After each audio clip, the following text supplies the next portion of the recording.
நிறைய பேர் வாரிசு தான் வர முடியுமா அப்படின்னு கேக்குறாங்க. வாரிசு என்னவா இருக்கிறான்னு பார்க்கணும்ல. அதாவது கொள்கை ரீதியான வாரிசுகள் வேறு, பிறப்பு ரீதியான வாரிசுகள். பிறப்பின் அடிப்படையில் வந்த வாரிசுகள் யாரு? ஜி.கே. வாசன், அன்புமணி, எத்தனையோ சொல்லலாம். ஏன் நம்ம அமித்ஷா பையன் ஜே தீபான் ஒரு அம்மா வந்துச்சு. அது மாதிரி பிறப்பின் அடிப்படையில் ஜெயலலிதாவுடைய அண்ணன் மகள். இப்ப அவங்க அமைப்பு யாரோட கூட்டணி தெரியல, அவங்க எங்க இருக்காங்கன்னு தெரியல. அமைப்பு எங்க போய் தேடுறது? அவங்க ஹஸ்பண்டோட கட்சி யாரோட கூட்டணி? அவங்க ஹஸ்பண்ட் தனி கட்சி ஆரம்பிச்சாரு. ஆமா, கட்சி ஆரம்பிச்சு அவங்க வீட்டு ஒரு ஓட்டுநர் ஒரு கட்சி ஆரம்பிச்சாரு. அதெல்லாம் வந்து பிறப்பின் அடிப்படையில் வாரிசு. இவங்க எல்லாம் கொள்கையின் அடிப்படையில் வாரிசு. இந்த குழந்தை, இவர் டாக்டர் சுபேர் கான் எல்லாம் குழந்தையா இருக்கிறப்பயே திராவிட இயக்க சித்தாந்தம், திராவிட இயக்க வரலாறு, பெரியார், அம்பேத்கர், அண்ணன் அந்த கேட்டு வளர்ந்த குழந்தைங்க. இன்னைக்கு அரசியலுங்கிறது ரொம்ப ரொம்ப ஆபத்தான சூழ்நிலை இருக்கு.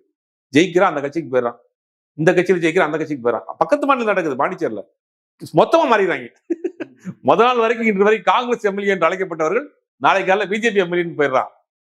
அப்படி டக்குன்னு ஜம்ப் பண்ணிடுறாங்க, கொஞ்சம் கூட கூச்சி நாச்சம் இல்லாம. அப்ப இந்த பாரம்பரியம், இந்த கொள்கை பிடிப்பு இருக்கிற ஆட்களை தேர்ந்தெடுத்து அவர்களுக்கான உரிமையை கொடுக்குறது, அதற்கான பதவிகளை கொடுக்குறது சரியான வழிமுறைன்னு நான் சொல்றேன்.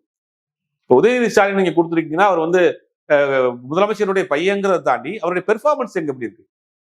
இன்னைக்கு சனாதனத்தை எது பேசினாரு, என் தலையை எடுத்தாலும் பின்வாங்க மாட்டேன்னு சொன்னார்ல, பயப்படல, இறங்கி கொடுக்கல. அப்ப கொள்கையின் அடிப்படையில் வரக்கூடிய வாரிசுகள், வாரிசுங்கிறதுக்காக மட்டும் வாய்ப்பு கொடுத்துடல. இன்னைக்கு அது தேவையாக இருக்கு. கொள்கையின் அடிப்படையில் ஒரு ஒரு கூட்டத்தை உருவாக்க வேண்டிய கட்டாயத்துல இருக்கும். அது இளைஞர்களை உருவாக்க வேண்டிய கட்டாயத்துல இருக்கும். அப்ப அந்த அடிப்படையில அவருக்கு கொடுத்துருக்காங்க. அவரு சிறப்பா செய்வாரு அப்படிங்கிற நம்பிக்கை இருக்கு. கட்சிக்கும் பெரிய நம்பி இருக்கு. ஜெயிச்சா கண்டிப்பாக அமைச்சரவையில் அவர் இடம் பெறுவாங்கிற மாதிரி அமைச்சராக வாய்ப்பு நிறைய இருக்கு. ஆமா, சுபேர் கான், அந்த ரஹ்மான் கான் பையன் அந்த லீக் இல்ல, அவர் வந்து எம்ஜிஆரை எதிர்த்து எந்தவித சமரசம் பண்ணல. அன்னைக்கு எம்ஜிஆரோட சமரசமாய் கை குலுக்கி போயிருந்தா அன்னைக்கு அமைச்சராயிருப்பார், வேணுங்கிறத செஞ்சிருப்பாரு. காசுப்பு கூட இடையில ஒரு முறை போயிட்டாரு. இந்த 3 பேர் இடிமனை அடிக்கடி மாறி போயிட்டாரு. ஒரு முறை போயிட்டாரு, அதுக்கப்புறம் போயிட்டு வந்தாரு, போனாரு, வந்தாருங்கிற மாதிரி போயிட்டு திருப்பி வந்துட்டு அந்த மாதிரி பேச போயிட்டாரு.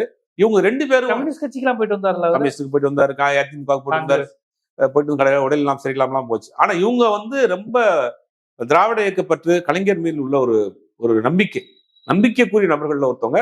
அது இன்னைக்கு வரைக்கும் இருக்கிறார். அந்த நம்பிக்கையின் அடிப்படையில் தான் அவருக்கு கொடுத்துருக்காங்க. இவரும் அதை சிறப்பா செய்யறாரு.